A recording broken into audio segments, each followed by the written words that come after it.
ሰላም እንዴት ናችሁ? ቤተሰብ እያላችሁበት ሰላማችሁ ይብዛ። ዛሬም በአዲስ ሀሳብ መጥቻለሁ። የኪያ ወንድም ከስድስት ዓመታት በኋላ ከስድስት ዓመት እገታ በኋላ ነው ማለት ይቻላል ታግቷል። ነገር ግን አሁንም ነገሮቹ እየተወሳሰቡ እየሰማን ነው። እንዲህ አይነት ቤተሰብ ይኖራል ተብሎ አይታሰብም። ነገር ግን እየሆነ ያለው ነገር በጣም የሚገርም ነው። የስጋ ዘመዶቹ አጎቶቿ እንዲህ አይነት ሴፍትና ሸራ ሲሰሩ የነበሩት እንግዲህ ለሀብትና ለንብረት መሆኑን ታውቋል። ኪያን በባለፈው እንደዛ ጉድ አድርገዋል። ነገር ግን ወንድሟንም ሆነ ብለው አስቀጥቅጠው ወዴት ሞቷል አስብለው ቀብር አሳይተው ነበር። ግን የሚያሳዝነው በዚህ አይነት ልክ ጭካኔና እንዲህ አይነት ስራ በጣም የሚያሳፍነው። በኢትዮጵያ እንዲህ በሀገራችን እንዲህ አይነት ቤተሰብ ይኖራል ተብሎ እንግዲህ መጠበቅ አይቻልም። እንዲህ አይነት ይኖራል ተብሎ ማንም ይጠብቅ የለም። ግን እየሆነ ያለው እንዲህ አይነት ነው። በጣም አሳዛኝ ነው። እና እንግዲህ ልጁን በስንት መከራ ቶፋ እንግዲህ ብራቮ እሱ ነው እንግዲህ ከስር መሰረቱ እነሱ ነው እንግዲህ ሲያጣና እዚህ ደረጃ ላይ እየደረሰው የስጋ ዘመዶቿ እንዲህ የሆኑ ነገር ግን ያልሆነው ግን ቶፋ እየሰራ ያለው ነገር ብራቮ ሊያስመሰግን የሚችለው መወለድ ቋንቋ ነው የሚያስብለው። እንዲህ አይነት ሰው ሲገኝ ነው። ያጎቷ በጣም አረመኔ ምን አይነት ሁለቱም አጎቶቿ አክስቷን ጨምሮ እየተናበቡ እንግዲህ በኪያና በወንድሟ ላይ ብዙ ነገር እንዲያደርጉ እየታወቀባቸው ነው። ልጁም ከስንት ዓመት በኋላ ተገኝቷል። የደበደበውም በሰዓቱ መቶት የጣለውም እንግዲህ አጎቱ ጋር ተገናኝቶ ያወራውን ተሰምተናል። ምን ያክል ብዙ ርቀት እንደሚሄዱ የሚያቀርቡት ምክንያት ግን እዚህ ግባ የሚባል አይደለም። ሰው ተቸግሮብን ነው እንዲህ ያደረግነው፣ በእኛ የደረሰው በእናንተ አይደርስ፣ ቦታው ላይ ስትሆኑ ነው ነገሮችን ማወቅ የምትችሉት የሚል ምላሽ ነው። ግን በፍጹም አይደለም።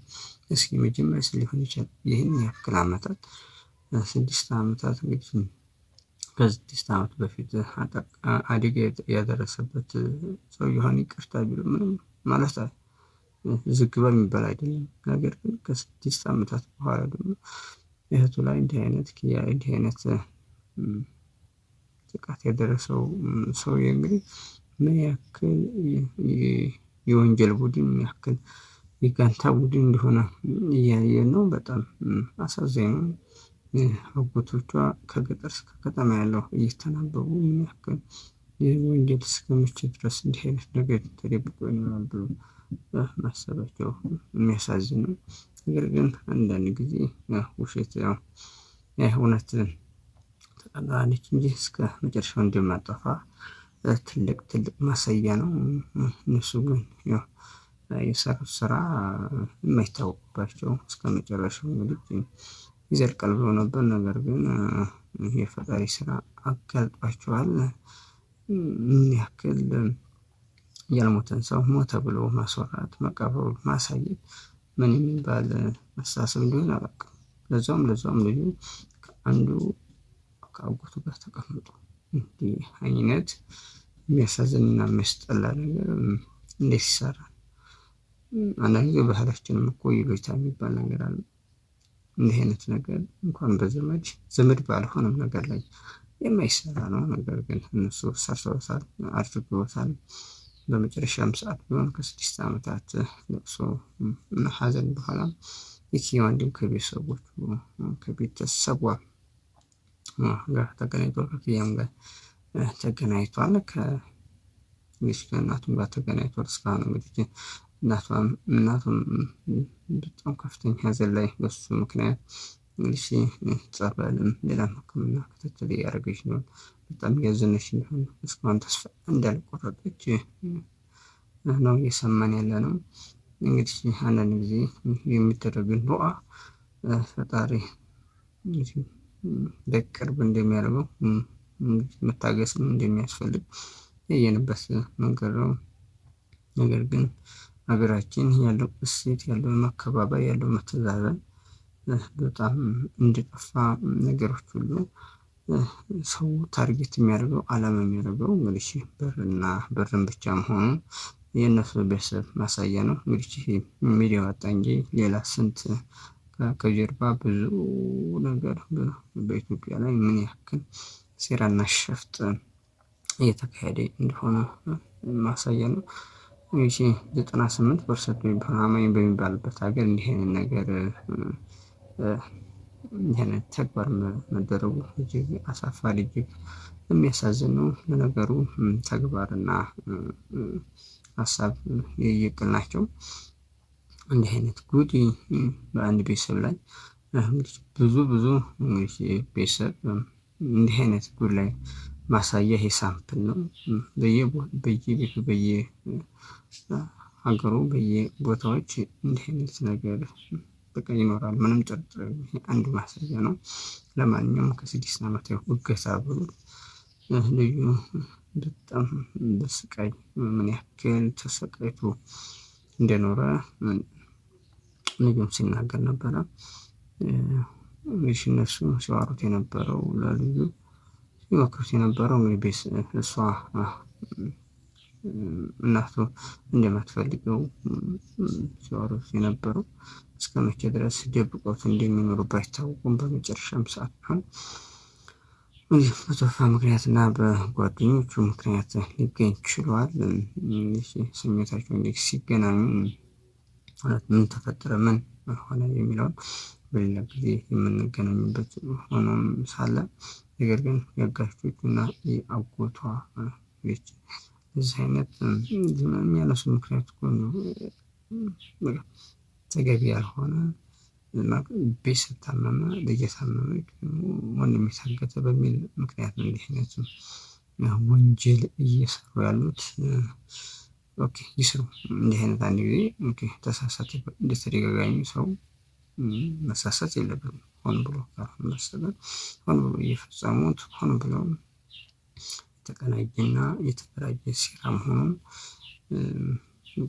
ትልቁ ማሳያ ነው። በተለይ ሳሚ የሚባለው የፖሊስ ስሙ ነው። ያክል እንዲህ አይነትን የተወሳሰቡ ሴራና ሸፍጥ ወንጀሎችን እንደሚሰራ ብዙ ጊዜ እነ አንዋርም ይዘውት ሲያናዝዙት ነበር። እንግዲህ ሰው ከእጁ ላይ እንደሞተም ሲያወራ ነበር። አንዱም የኪያ ወንድም ሊሆን ይችላል። በመጨረሻም ሰዓት ቢሆን ተገኝቷል። የእናቱና የኪያ ስሜት ትንሽ ለማየት እኔ ራሱ ጓጉቻለሁ። በጣም የሚያሳዝን ነው እየሄዱበት ያለው ነገር። የኢትዮጵያ ሴት ተሸርሽሯ ጠፍቷል። በጣም አሳዛኝ ነው። ሰው ታርጌት ገንዘብ ያገኝ ምን ያክል ጥልቅ ጉድጓድም ቢሆን መግባት እንደሚችል መግባት እንደሚያሳይ የትልቁ ማሳያ ነው። ቤተሰብ አስገራሚ ነው። በእንዲህ አይነት ጉድ በእንዲህ አይነት እስካሁን የኪያ እናት ከቤት እየኖረች እንዳልሆነች በየቦታው ጸበል በሚል ምክንያት እየተንቀሳቀሰች እንደሆነ ነው የተነገረ ያለው። ለማንኛውም ቤተሰብ በጣም አሳዛኝ ነው። የሀገራችን እንግዲህ ሰላም እንዲያደርግ እንዲህ አይነት ተንኮልና ሴራን ሸፍጠን እንዲፈጠር ያጥፋልን።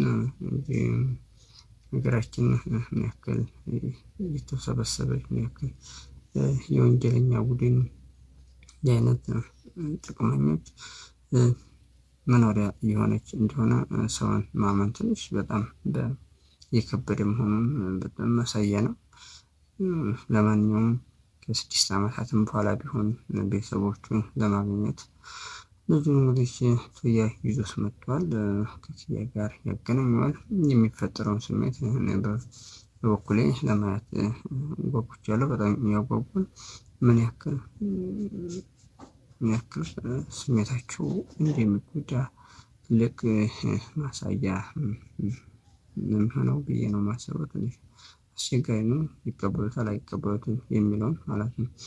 ሞቷል ተብሎ የተነገራቸውን አለ ሲባል ምን ያክል ስሜት እንደሚጎዳ ትልቅ ማሳያ ነው። ለማንኛውም የሚፈጠረውን የሚሆነው ነገር ምን ይሆናል? በያላችሁበት ሰላማችሁ ብዙ ይበል። በቀጣይ ቪዲዮ በቀጣይ በአዲስ ጉዳይ የምንገናኝ ሆኖ ያላችሁበት ሰላማችሁ